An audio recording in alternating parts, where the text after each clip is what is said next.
Yay, it's Miles. Let's talk about materials and then get into UV editing. So in Maya, make a box, something like this, and then go up here to Window, Rendering Editors, Hypershade. That will bring up this doozy of a window here, the Hypershade. Okay, in the Hypershade we should see as part of our default view 3 areas here. We should have a Create tab, a Materials tab, and a Work Area tab. The Create tab is turned on and off up here in the interface, and you can isolate the materials or the work area by these 3 buttons up here. And just to point out, these 3 materials that you see here in the Materials tab are the default scene materials, and I really recommend not touching these things until you really know what you are doing. They can cause hilarious and unpredictable results down the line. So leave those guys alone. Let's create a material from the Create tab. Go over here to Blinn, which is the name of a material type.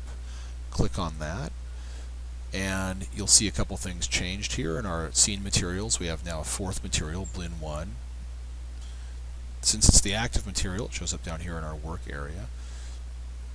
And if you have the attribute editor open, you'll see that it shows up here over in the attribute editor.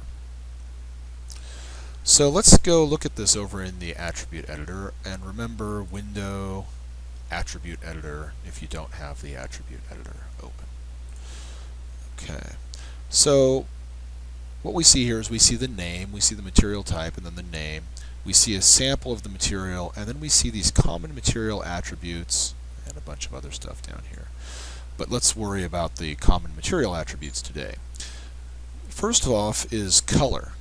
And so color is pretty self-explanatory. If I click on this color box, this gray box next to color, it brings up a color chooser, and so I can pick out a material here, or a color rather, and that looks pretty good, and done. Okay, so now I've created a material that has this lovely teal color to it, and before I go too much further, let me rename the material up here in the attribute editor. Okay. And as I do that, it's updated out here. Okay, that was fun. Let's make another type of material. Let's go down here and make a Lambert material. So under Blinn, there's a Lambert here. So I'm going to click that. And I have a similar looking setup over here in the attribute editor.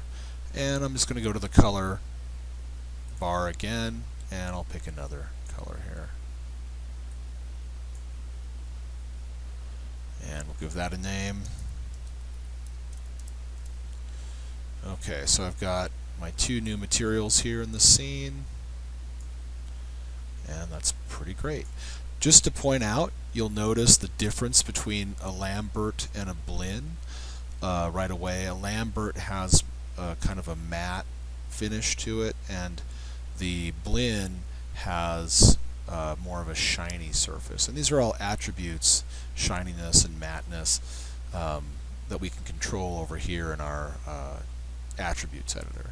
You can also change the material. If for some reason I wanted to make this into more of a shiny highlight material like this first one, I can go and change it afterwards from a Lambert to a Blinn, and now you can see it has that same kind of a highlight to it, and I can change it back to a Lambert. And I can move these around just by left-clicking and dragging them around in the work area. Now to assign these materials to an object in the scene, there are a couple ways to do this, many ways to do this. Here are a couple really common ones.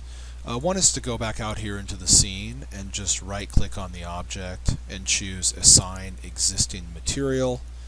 Pick out the one we want here. I'll go with Tealy Bob, and sure enough, we've got Tealy Bob out here. Oh, I lost my name over here in my undo, so I'll go up here, I'll rename this. Okay. And if I want to change it, I can just go out here, right click, and assign existing material, choose Rust-Oleum, and there we go. Another way to do this is I could click on one of the materials out here in the scene and choose Assign Material to Selection. Oops, don't have anything selected. Assign Material to Selection, and there we go. And just to point out, you can also do this on a sub-object level or a component level. So if I choose a face here and I wanted to make that red, I could go over here and assign the material to that, and I would have multiple materials assigned to the same object. Alright, I don't really want to have multiple materials on this right now, so I'll just go back to object mode, select the object, and just assign this to the whole thing. And there we go. Alright, just a few more things to point out about materials. I'll choose Bob here. And if I go back over here to the attribute editor, you see I have a range of other materials. I'm going to close the Hypershade rather right now. And I'm just going to go over here to Bob, and I'm going to change the transparency slider. And you can see that the object, sure enough, here becomes transparent. I can probably see it better if I put something behind it. There we go. So if I change the transparency here on Bob, now again, if I want to get to that material with this object selected, I can go up here to my attribute editor tab, because Bob is one of the attributes of this box now, and I can access it here. So now I can change the transparency slider, and you can see through the object. Now if I wanted to assign this material here to this cone as well, I could do that. Assign existing material, Bob, and you can see that the cone is now transparent as well. And I could assign a different material, assign existing material, right click, Rust-Oleum, and that material is not transparent. And I can adjust the transparency here. So that's just a really quick introduction to materials. Just to point out, the material is uniformly applied to these objects all the way across the geometry. There's really no variation in appearance. They're just solid, simple materials just of a solid color.